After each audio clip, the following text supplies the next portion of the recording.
Bonjour à tous et bienvenue dans cette vidéo de revue de marché sur les indices avec Ishimoku. Nous sommes le 10 décembre, il est 11h15. Donc la semaine a été particulièrement pénible à suivre au quotidien, on va dire, puisqu'il y avait certains chiffres dont le PPI qui est tombé vendredi et qui a un petit peu... on va dire donner un peu de volatilité dans le marché, mais qui n'a donné absolument aucune conclusion. Pourquoi? Parce que la conclusion principale sur la future tendance, du moins on l'espère, c'est quand même, on est au mois de décembre, donc on va supposer que vu qu'on attend depuis le mois de janvier, ça va enfin se décider. Ça sera la semaine prochaine avec le CPI mardi, donc qui est le chiffre officiel de l'inflation, et surtout la Fed, donc la réponse de la Fed entre guillemets, mercredi soir avec le FOMC. Donc ça, ce sont vraiment les deux sujets de la semaine prochaine. Donc le CPI est 14h30 mardi et la Fed à 20h mercredi. On espère, je dis bien on espère, alors je dis toujours que quand on dit en trading, quand on met le mot espoir dans la phrase en trading, on a perdu. Alors bon, j'espère que ce ne sera pas le cas ici, mais on espère franchement que ça va nous dire si oui ou non le marché va attaquer son rallye de Noël. Parce que comme vous pouvez le voir là à l'écran, pour le moment sur le S&P, c'est pas très convaincant. On est quand même, on a déjà plus d'une semaine de trading dans le mois de décembre et pour le moment c'est pas convaincant. Donc la semaine dernière on est remonté chercher la droite de tendance qui a été tracée ici, donc quatrième point de contact qui a tenu. Cette semaine on est reparti dans l'autre sens et ce qui se passe sur le S&P, ce qui est vraiment embêtant on va dire et ce qui est critique d'un point de vue analyse future, c'est là où on peut vraiment pas dire si la hausse reprend ou si, et donc la baisse est terminée, ou si la baisse va reprendre. Pourquoi? Parce que vous avez ici la Kijun mensuelle, donc qui a été cassé la semaine dernière, la semaine d'avant, qui a été validé la semaine dernière et qui a été invalidé cette semaine. Donc voilà, retour à la case départ, point de vue mensuel. Et point de vue hebdomadaire, par contre, nous avons la Kijun hebdomadaire qui tient toujours en support. Donc le support majeur à surveiller, c'est les 3918,75, on va dire. On va faire simple, 3915, voilà. C'est le support majeur à regarder cette semaine. Donc si on enfonce ce support, à ce moment-là, on aurait ce type de configuration-là. On l'a dépassé ici, on est repassé. Dépassé ici, repassé. Dépassé ici, repassé. Et à ce moment-là, on pourrait à nouveau envisager le dernier point bas, voire les 3492, qui est le plat de Kijun mensuel ici. Donc voilà pourquoi on ne peut pas dire pour le moment si c'est haussier ou si c'est baissier. C'est neutre, c'est vraiment le terme adéquat. Donc je sais que les gens n'aiment pas quand je dis ça, mais c'est une réalité. Donc il y a un moment, il faut être factuel dans les marchés. Il ne faut pas essayer d'interpréter là où il n'y a pas d'interprétation à faire. On est coincé sous une trendline d'un point de vue hebdomadaire. On a le nuage en résistance, donc on est bien toujours baissier moyen terme, même si pour le moment on a un support de Kijun hebdomadaire important qui tient. Donc c'est ce niveau qu'il faut surveiller. Et attention à cette Kijun mensuelle. Évidemment, si on casse ce niveau-là, la Kijun mensuelle est toujours cassée, on est repassé en dessous. Donc voilà, d'un point de vue mensuel, on a un signal baissier. Maintenant, si on repasse dans l'autre sens, on invalidera ce signal, le mois n'est pas terminé. Donc on surveille ce niveau, c'est la clé. Quand on regarde en journalier, donc en journalier, j'avais pas regardé la clôture hier, mais après le PPI, on avait ici un doji, donc ça disait vraiment tout était dit. Donc là, manifestement, la clôture ayant été négative, on peut en déduire que on a fermé les portefeuilles qui étaient haussiers, c'est-à-dire qu'on espère de la baisse.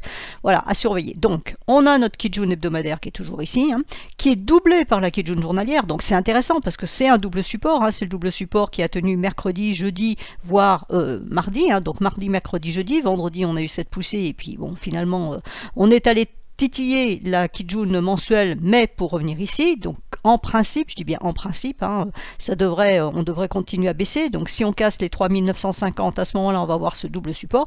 Et voyez ce que je vous ai dit en hebdomadaire tout à l'heure, c'est-à-dire si on casse ce double support, après il y a danger. Le nuage est ici à 3858 et puis surtout ici, voilà, aux alentours de Noël, à partir du 21 décembre, il y a du passage faible qui se trouve à ce niveau-là. Donc effectivement, si on repasse là, ici, ça veut dire qu'à court terme, on va revalider une tendance baissière puisqu'on repassera sous le nuage. Là, on est en tendance baissière moyen terme sous le nuage, mais tendance haussière court terme au-dessus du nuage. Donc, point de vue court terme, c'est-à-dire journalier, les prix sont repassés de l'autre côté, donc la tendance baissière est terminée, on a bien un renversement de tendance, mais qui pour le moment ne se valide pas par la lagging span puisqu'elle reste dans son nuage. Alors ici, ça avait validé, mais ça n'a rien donné. Là, pour le moment, ça ne valide pas parce qu'elle reste dans son nuage et vous voyez que ce double support qui serait cassé, ça lui laisse de la marge à la baisse aussi. Et quand vous regardez, si on se met en diagonale, quand on regarde la baisse qui peut se produire, on revient sur le twist ici. Donc attention à vraiment ce niveau-là et clé sur le S&P. Ensuite, le Dow Jones. Alors, en hebdomadaire, Voilà ce que je voulais vous montrer. Donc en hebdomadaire, lui, il a fait son renversement de tendance côté prix, puisqu'on est de l'autre côté du nuage, hein, contrairement au S&P qu'on vient de voir. Donc il a fait son renversement de côté, mais ça ne conclut pas. On a ici une résistance à ce niveau-là qui est importante sur les, je vais arriver, 34 510. Donc tant que ce niveau-là casse pas, il n'y a pas de potentiel haussier. Donc ce niveau a tenu déjà pendant 3 semaines. Là, on est revenu sur ce niveau. Et vous voyez qu'on est juste pile poil sur le bord du nuage. Hein. On ne peut pas dire mieux, on est sur le bord du nuage. Alors attention, parce que la semaine prochaine, le bord du nuage, il n'y en a plus, donc il n'y a plus de support. Le support suivant, il sera à 33 230, d'accord? Donc ça sera le niveau à surveiller. Maintenant, si on enfonce ça, ça sera la droite de tendance un peu plus bas. Même chose du côté de la lagging span, on a la même configuration. C'est pas toujours le cas, hein, mais là en l'occurrence c'est le cas. Et elle n'aura plus de support non plus, donc c'est le même niveau, de support. On a les deux supports identiques pour les prix et pour la lagging span. Donc s'il y en a un qui enfonce, l'autre enfonce par la force des choses. Voilà. Donc le niveau à surveiller, c'est ça. Maintenant, si le niveau atteint cette semaine en clôture résiste, hein, supporte bien les prix, c'est le niveau des 33 718, à ce moment-là, on a un petit, je dis bien petit potentiel haussier vers les 34 510 qui a déjà été testé, hein, qui correspond à ce niveau de Kijun ici sur le niveau de SSB ici. Et puis ensuite, la lagging span, il va falloir qu'elle monte chercher sa droite de tendance. Donc le niveau suivant, il a 34 796 qui correspond à ce niveau-là. Et c'est seulement si elle arrive à casser cette droite de tendance et sortir du nuage qu'on aura une validation complète haussière moyen terme sur cet actif. Donc pour le moment, on est neutre, hein, je vais me répéter, mais on est neutre puisque on a un potentiel baissier et un potentiel haussier, mais les deux, sur l'un il y a du support, sur l'autre il y a de la résistance qui sont à casser. Quand on se regarde en journalier, en journalier, voilà, on voit parfaitement hein, le travail de ce niveau. Là, on n'arrive pas à passer en hauteur. Hein, le niveau ici tient en résistance. On a l'autre niveau ici qui a été travaillé pendant 2 jours. Hein, on l'a cassé un jour, le lendemain on l'a invalidé. On est repassé sous la Tenkan et on est coincé entre la Tenkan journalière et le nuage hebdomadaire en support. Donc si ce nuage était cassé, on retrouverait donc le niveau suivant. Je vous ai dit 33 245 qui est un niveau ici hebdomadaire, hein, qui est le bas du nuage hebdomadaire, on va le mettre correctement,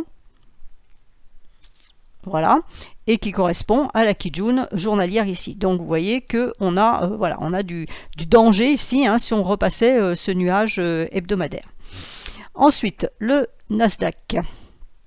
Le Nasdaq en hebdomadaire, donc lui, c'est le plus à la traîne hein, parmi les trois indicateurs. On a le Dow Jones, ensuite le S&P et ensuite le Nasdaq. Donc le Nasdaq, lui, il est toujours baissier moyen terme. Pourquoi? Parce qu'il est toujours sous sa Kijun. Non seulement il est sous le nuage, mais en plus il est sous sa Kijun. Ça veut dire qu'il ne donne pas de signal aussi. Donc ici, il y avait une tentative qui n'a pas fonctionné. Ici, on a une tentative invalidation, pas la semaine suivante, mais la semaine d'après. Et puis là, on n'arrive pas à passer. Hein. La semaine du 14 novembre, on a tapé. La semaine du 28 novembre, donc la semaine dernière on a tapé, là on n'a pas réussi à remonter jusqu'à ce niveau là, on n'est pas revenu le chercher et on est reparti à la baisse. Alors attention, on fait des points bas plus bas, d'accord, on est en train de travailler en fait ce niveau de Kijun hebdomadaire et ce niveau de Kijun mensuel ici. Donc vous voyez que là par contre on l'a cassé. Les semaines précédentes, je vais agrandir mon écran, les semaines précédentes on l'a tenu, mais là on l'a cassé. Alors c'est juste, je l'accorde, mais c'est cassé quand même. Alors on voit ce genre de configuration, donc a priori ça voudrait dire que la semaine prochaine serait baissière. Au moins on devrait avoir du rouge pour aller chercher la Tenkan qui est à 11 317. Ça c'est la première idée. Maintenant on va surveiller la lagging span de l'autre côté. Pourquoi? Parce que la lagging span elle a un trou ici. Il y a un gap ici, donc elle peut passer.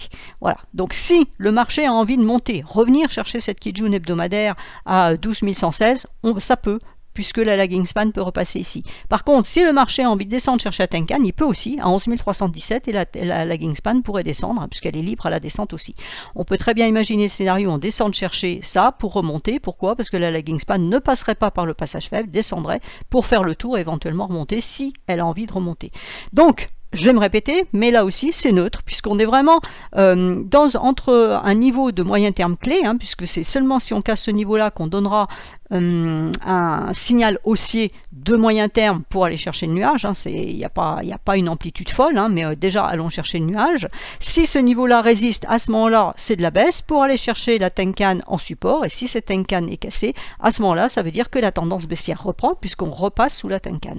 Donc quand on regarde en journalier ce que ça donne à court terme, on voit bien cette neutralité. Hein. Regardez, voilà, les prix travaillent le nuage, ils sont dans le nuage, ça veut dire qu'ils sont à l'équilibre. Donc il n'y a pas de tendance. Donc notre Kijun hebdomadaire qui est ici, qui a été tapé 2 fois, on le voit parfaitement. On a la Kijun journalière ici qui est en support, donc on a une espèce de range entre ces deux niveaux de Kijun, hebdomadaire et journalier, à l'intérieur du nuage, donc on a bien une situation de neutralité complète. Il faut s'extraire de ce magma, hein. Il faut soit casser par ici, soit casser ici. Vous voyez que la Kijun daily ici, on a la Tenkan hebdomadaire qui est juste en dessous. On aura un autre niveau ici à 11 120 qui correspond à ce bas de Kijun ici, et qui correspondra donc à la sortie éventuelle des prix du nuage, et c'est sur cette cassure-là, à ce moment-là, qu'on validera la baisse, une reprise de la tendance baissière, puisqu'on aura en même temps cassé la Tenkan hebdomadaire.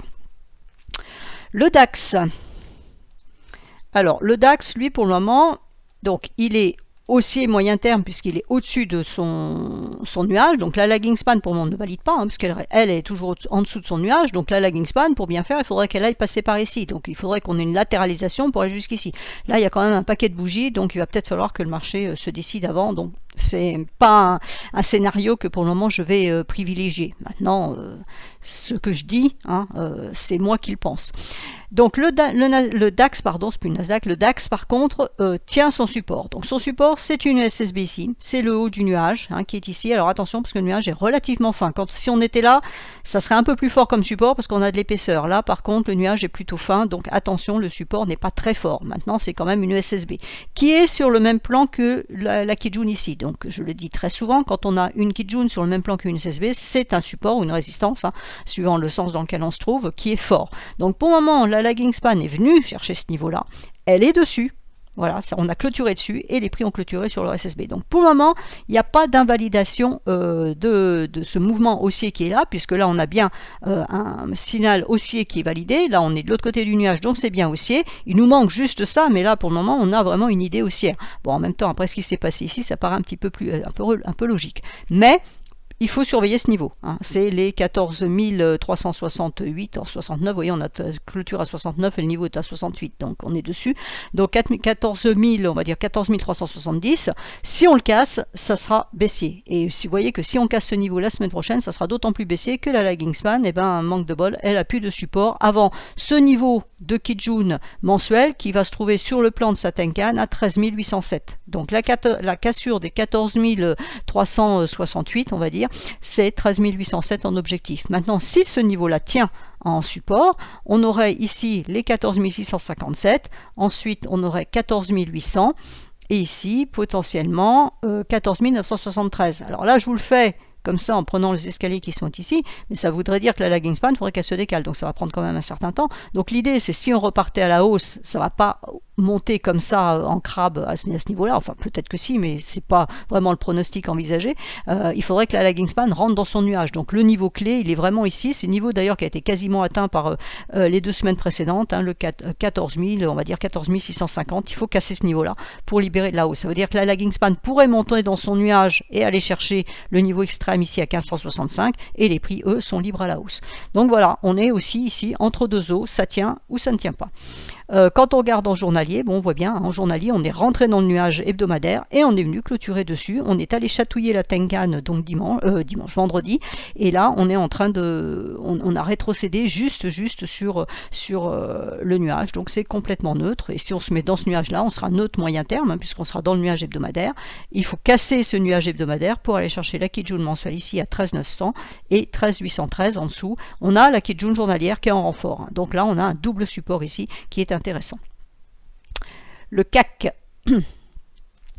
en hebdomadaire, donc il est haussier côté prix puisqu'on est de l'autre côté du nuage, mais pas côté la lagging span puisqu'elle n'arrive pas à sortir de nuage. Donc elle est toujours neutre. Non seulement elle est neutre parce qu'elle est dans son nuage, mais en plus elle est toujours sous la droite de tendance.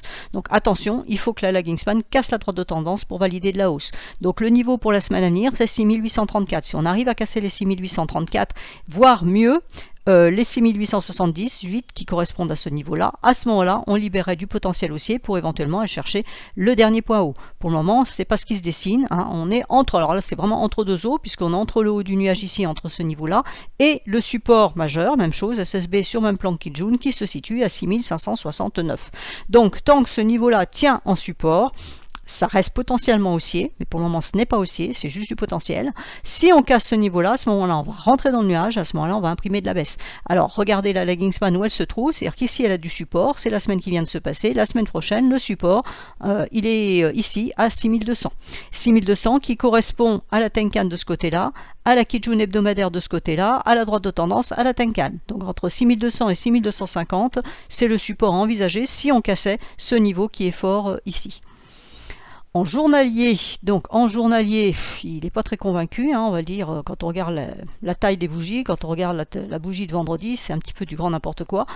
Ceci étant dit, on est sous la Tenkan, donc on a bien une alerte baissière, c'est-à-dire une alerte qui nous dit que cette tendance haussière est peut-être terminée, mais il n'y a pas de validation, hein, c'est juste une alerte.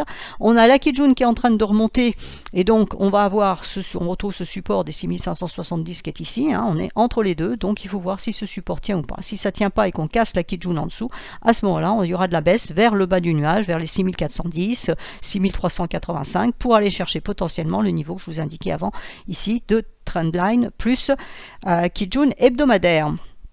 Alors, je finis avec le SMI, et après je voulais vous montrer autre chose. Donc le SMI en hebdomadaire, c'est la Kijun mensuelle qui tient en résistance, hein, donc tant qu'on ne casse pas les 12 244 voire les 12 285 ici, il n'y a pas de hausse puisque ça bloque pour le moment. Alors ce qu'on peut regarder, ce qu'on peut voir d'intéressant sur le SMI, c'est ça, hein, la lagging span qui est ici et qui pourrait passer à travers les prix puisque ici il y a un gap. Donc on peut passer à travers les prix, voilà, mais le potentiel haussier il est limité parce que même si elle passe à travers les prix, elle va se buter sur les 11 190 ici, donc il n'y a pas grand chose à faire actuellement. Par contre si ça veut baisser, c'est dangereux parce que la lagging span peut descendre et là on n'a plus de support du tout avant les 10 647. Donc pour le moment ça c'est la même chose, hein, c'est la neutralité, on va voir dans quel sens ça passe. En journalier, vendredi et jeudi, on a tenu la Kijun, donc la Kijun qui commence à remonter. Donc pour le moment, on s'est vraiment coincé entre la Tenkan ici en résistance à 11 110 et la Kijun ici en support à 11 000. Donc tant qu'on est entre ces deux eaux, on va dire, on est vraiment très très neutre. Il faut casser la Tenkan pour envisager potentiellement de retourner chercher donc la Kijun mensuelle à 11 245 et 11 280 ici. Par contre, si on cassait la Kijun à la baisse, Kijun journalière, à ce moment-là, on aurait la Kijun hebdomadaire à 10 911, ensuite on a un palier à 10 884 et un autre à 10 791, et puis bon après il peut y avoir plus de baisse. Alors ce qui est intéressant ici, le twist on l'a dépassé donc il n'est plus d'actualité, on en est loin et surtout on a une Kijun hebdomadaire qui bloque le passage fin pour le moment, donc voilà. Donc le SMI est très très neutre. Alors je voulais vous parler ensuite du Russell. Le Russell 2000, c'est l'indice des small cap US. Hein, donc il y en a 2000 puisque c'est Russell 2000 comme son nom l'indique, et lui par contre il nous donne, alors on dit quelquefois que c'est un petit peu un signal avancé, alors des signaux avancés il y en a plein, hein. Quand on veut voir quelque chose on le voit si on a envie de le voir. Donc là on a cette espèce de signal qui nous dit que le nuage hebdomadaire fait résistance, donc à moyen terme ça ne veut pas passer, il n'y a pas de renversement de tendance dans les tuyaux, et non seulement il n'y a pas de renversement de tendance, mais là pendant 3 semaines voire 4 on avait donné un signal haussier, et là on a redonné un signal baissier qui est assez costaud puisqu'on n'a pas de mèche, hein, on a vraiment une clôture propre ici. Alors on n'a pas atteint tout à fait la Tenkan, mais on n'en est pas loin, donc c'est niveau à surveiller. Si on casse les 1775, à ce moment-là on aura vraiment la validation baissière pour potentiellement aller chercher les 1711. Donc en principe voilà, ça se regarde. Celui-là ne donne pas un avis très positif sur les autres indices. Vous voyez, quand on met la droite de tendance, on l'a cassé et on a invalidé derrière. Ça ne donne pas un avis très positif sur la suite des marchés en général. Alors, je répète, on a malgré tout le CPI mardi et la Fed mercredi qui peuvent basculer les choses dans un sens ou dans l'autre, hein, c'est-à-dire soit à la hausse et on déclenche le rallye de fin d'année, soit à la baisse, et dans ce cas-là, effectivement, ça serait très très mauvais signe. Alors, le VIX rapidement, le VIX reprend sa droite de support ici, donc on repart à la hausse ici, et le SOX, alors le SOX pour le moment c'est la lagging span qui yoyote autour de cette Kijun mensuelle, elle pourrait passer éventuellement ici si ça veut, donc avec une résistance ici à 2851, résistance qui a déjà été testée plusieurs fois, donc c'est pareil, c'est pas forcément mon pronostic favori, je penserais plutôt à de la baisse pour le moment, c'est vraiment qui tout double, hein, puisqu'on a vraiment eu un signal ici haussier qui a été donné par cassure de Kijun, mais pour le moment, voilà, ça fait 4 semaines qu'on yoyote sur le même niveau et qu'on bouge pas. Et même chose, si je mets une droite de tendance, celle-là elle est un peu verticale, elle sert à rien, donc on va mettre celle-ci, mais qui ne sert pas à grand chose non plus, on va dire. Voilà. On regarde ça comme ça. Bon, voilà, hein, les prix travaillent cette droite de tendance pour faire. C'est pas parfait, c'est pas ça me plaît pas nécessairement, mais bon, force est de constater que les prix tiennent dessus. Donc je vais l'enlever parce que ça me plaît vraiment pas en fait. Voilà. Donc voici pour le tour des indices. Donc c'est la neutralité complète, je ne peux pas dire autrement. Ceux qui me reprochent d'être soit pessimiste, optimiste, on m'a dit que j'étais optimiste la semaine dernière, bah oui forcément c'était bleu, donc j'étais optimiste. Cette semaine ça passe rouge, donc c'est pas que je suis pessimiste, c'est-à-dire que je suis factuel, donc je regarde un marché en fonction de ce qui se passe. S'il baisse, je ne vais pas vous dire qu'il monte, et s'il monte, je ne vais pas vous dire qu'il baisse. C'est un petit peu logique quand même. Et donc quand c'est neutre, eh ben, je vais vous dire que c'est neutre aussi, parce que je ne peux pas me permettre, quand je regarde les marchés actuellement, je ne peux absolument pas me permettre de dire ça va monter ou ça va baisser, je n'en sais absolument rien et personne n'en sait absolument rien. C'est le blackout total. Alors on ne nous a pas coupé l'électricité sur les marchés, mais tout juste, c'est le blackout total. Même les analystes, hein, vous pouvez écouter 1001 analystes en ce moment pour vous parler de l'année 2023, on entend tout et son contraire. Mais quand je dis tout et son contraire, c'est même pire que ça. Donc il n'y a aucune certitude, ça, voilà, ça, on va dire ça au moins c'est une certitude qu'il n'y a pas de certitude. C'est tout du flou artistique et donc c'est pour ça que les marchés sont pénibles et sont difficiles à trader parce que ben voilà, si nous on ne sait pas, les analystes techniques ne savent pas, les analystes fondamentaux ne savent pas, les économistes ne savent pas, les opérateurs qui agissent derrière, et ben ils ne savent pas non plus. Donc les opérateurs et traders vont en profiter pour prendre des points de ci de là. Donc surtout sur de l'intraday, le swing c'est très compliqué. Hein, vous voyez votre S&P qui a fortement baissé, on a une bougie bleue ici, là on a eu un gap haussier, mais finalement on a fini rouge. Donc vous voyez que même en swing c'est assez compliqué. Donc j'ai envie de dire, si vous n'êtes pas à l'aise, si vous êtes débutant, restez en dehors des marchés, observez, c'est aussi un bon moyen d'apprendre, hein. On n'est pas obligé d'être dans les marchés pour apprendre, on peut juste rester à l'extérieur, observer, travailler, essayer de comprendre, même s'il n'y a pas forcément grand chose à comprendre, mais repérer justement ces interactions entre les chiffres économiques, ce qui se passe sur les marchés, et puis voilà, apprendre. C'est aussi une façon de se former.